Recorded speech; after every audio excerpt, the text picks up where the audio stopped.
So, hey guys, what's up? Welcome back to our second vlog. So, ayun, so akong na-mention sa una na akong vlog, no, about the DJI Osmo. I'm going to feature as well GoPro. So, pretty much of the comparison of GoPro 10 versus the GoPro 12. So, as a user, actually, mas ganahan ko mugamit sa GoPro 10 compared to my GoPro 12. But what I like about the GoPro 12 is, syempre, apart sa, ang iyang resolution no, it's 27 megapixel compared to the GoPro 10 na it's only 23. But other than that, it's almost the same feature. So, ang isang feature nga naa ang GoPro 12 is the portrait. So, naa siya pang Reels if you guys are fond of posting videos sa Reels, Facebook, Instagram, YouTube. So, naa siya feature nga ana. So, sa GoPro 10, wala pa. So, sa GoPro 10, what you will have to do is, kung gusto kag na kay portrait nga kuha sa video or photo, you just have to turn it like this. Para ang makuha nimo nga shot is naka-portrait. But if you wanted to have it landscape, so motong ingana ang imuhang kuha. But in the GoPro 12, even if ingana ang imuhang pagka-perma sa camera, there is an option there on where you just have to select kung gusto nimo og portrait ang kuha or pang cellphone or pang Facebook ang gusto nimo nga shot for videos or photos. But other than that, it's the same nga waterproof even without the hard case.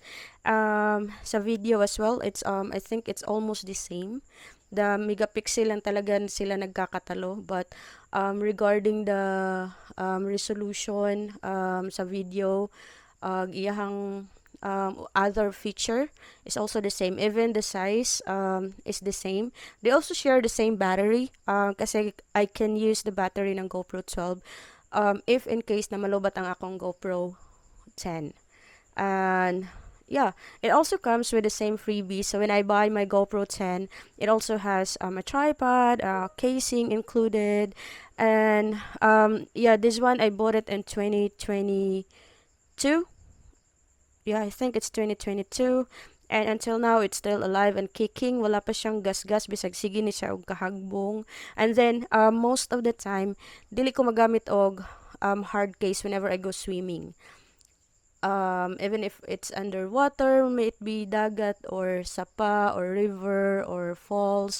So, dili ko hilig mo gamit og casing. Kay lisod kayo magsigi og pindot-pindot when you are using a casing underwater. So, I usually have this body lang and then just press it like that and then swipe in. If I can still swipe underwater, but ug naa man casing kay lisod kayo mag swipe. So ang casing kay ang mahimo ra gyud nako sa casing is pinduton ni or turn it off, but the rest I have hard times on scrolling up and down. That's why I do not use casing when it's underwater. But if it is underwater, okay ra na siya so long as dili siya sobrang lawom or dugay kayo kang ako. Pero for people like me nga di man good ko hilig kayo mag-swimming, so whenever I go swimming, saglit ra gid pod kayo na nya di pod kayo lawom na ra gid pod ko sa mga sakto lang kay di man ko kahibaw mo lang oy. But for people na mga swimmer talaga, mga diver, I suggest na mo gamit mo og hard case just to be sure na safe ang inyong gadget kasi the price of this is also very expensive. This is more than 20,000 as well in the market. um um that's expensive, right? So it's something that we really have to take care.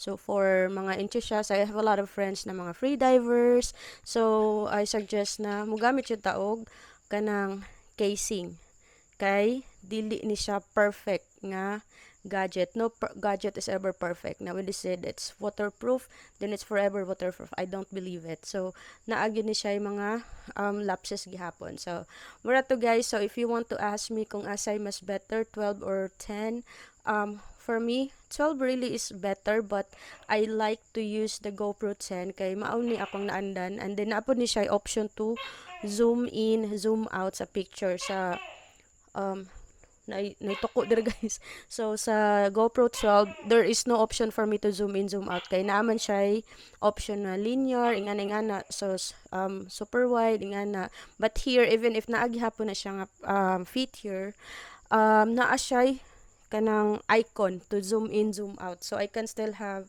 kung gusto nako og is super max ang zoom, I can do that in GoPro 10, and that's something I cannot do in GoPro 12. So, muna to guys. For me, it is really your preference. So, ug imo pasad kong pangutanon, whatever is new is something na I think it's better, right? Kay ibig sabihin, there is an upgrade on that specific gadget. So, naay naaana nga wala sa old gadget. So, ibig sabihin it just improving or adding some features nga mas better, no? Kay wala man siguro i-upgrade nga maot.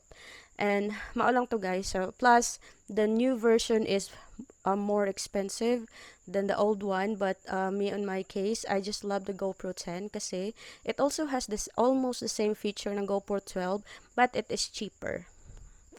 So, mura to guys. Thank you so much and you have a great day.